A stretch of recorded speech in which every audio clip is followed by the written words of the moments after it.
Hi, welcome back. My name is Virginia, and I am the author of Maladies. It is going to be a 3-book series, and I look forward to you guys giving me some feedback on here on YouTube, or you guys can go to Kitsap Publishing, or read my full book review at magicpen.com. One of the things I wanted to do for you today is go ahead and read just a little bit out of chapter 1.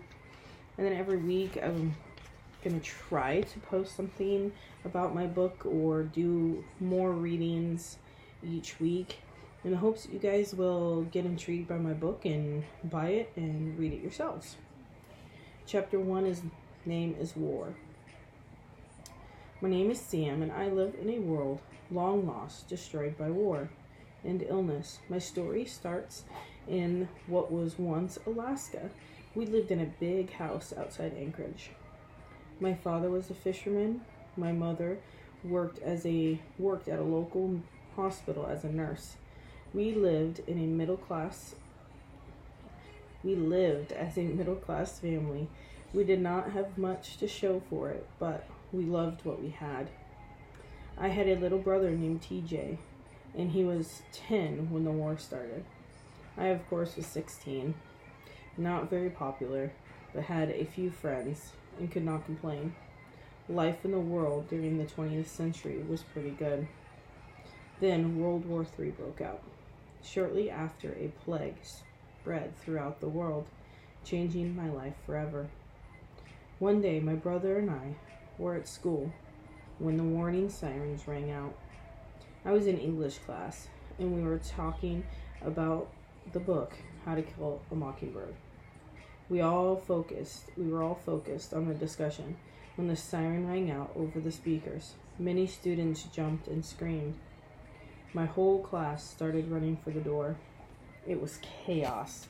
Kids were running from room to room and asking teachers who were in the hall what to do.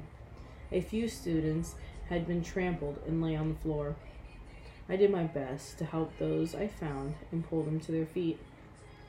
By the time I got outside and headed towards the middle school, the siren was off, and a male voice announced to all students their families would be picking them up shortly from the gym. I ran straight for my brother TJ, who was scared and crying, and did not know what to do. I assured him there was nothing to fear. It was just another test. Well, I hoped it was. It took about 15 minutes to run home. I had to stop several times to usher my brother forward. Once we stepped inside our house, my father and mother were both waiting for us anxiously. They knew to try to pick us up would be nuts. With all the crazy going on outside, TJ and I were very worried. And from what I could see, our parents were too. My mom was working at the hospital. When over the news, she watched life and the world changing before her eyes. The U.S. had been invaded and the World War III had started. Mom could not believe what she was watching. It was madness. The news reporter was telling the public to go indoors and brace themselves for what was coming. Meanwhile, Dad was working on the boat when he heard the news over the radio. They were reporting destruction and mass killings across the U.S. His first thought was of his family. He began packing our boat with everything he had stored up over the past few months. Dad had been watching the televised NATO reports in the last few months. Each report showed an increased hostility between nations and talks of war.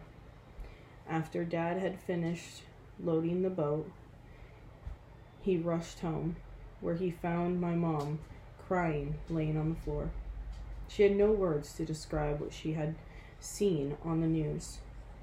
Once she had explained to Dad the bombs dropped were filled with some kind of chemical-enhanced virus, he gasped and became more focused on his family and how he might keep them safe.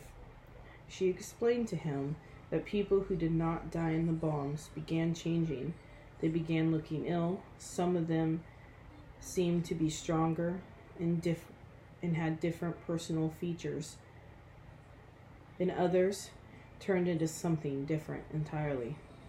Monsters. The monsters were eating people and causing destruction everywhere. Dad had told Mom about his plan.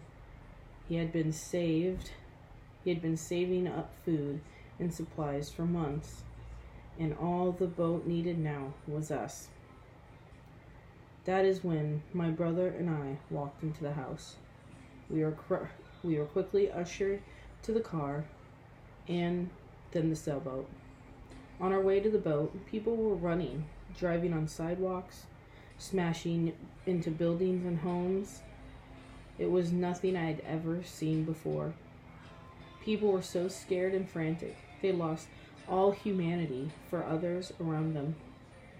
When we arrived at the boat, I helped Dad push off and start the motor.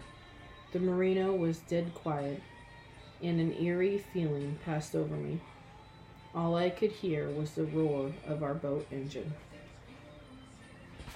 That's all I'm going to read for you guys today. I hope again that you look up my book called Melodies on Kitsap Publishing, or you can find it on Amazon as well. I will be doing a book signing at the Silverdale, Washington Barnes & Noble in a few weeks in September. Please look forward to hearing news about that and exactly what date I'll be doing that. I hope you guys enjoyed my short book reading, and talk with you all next time.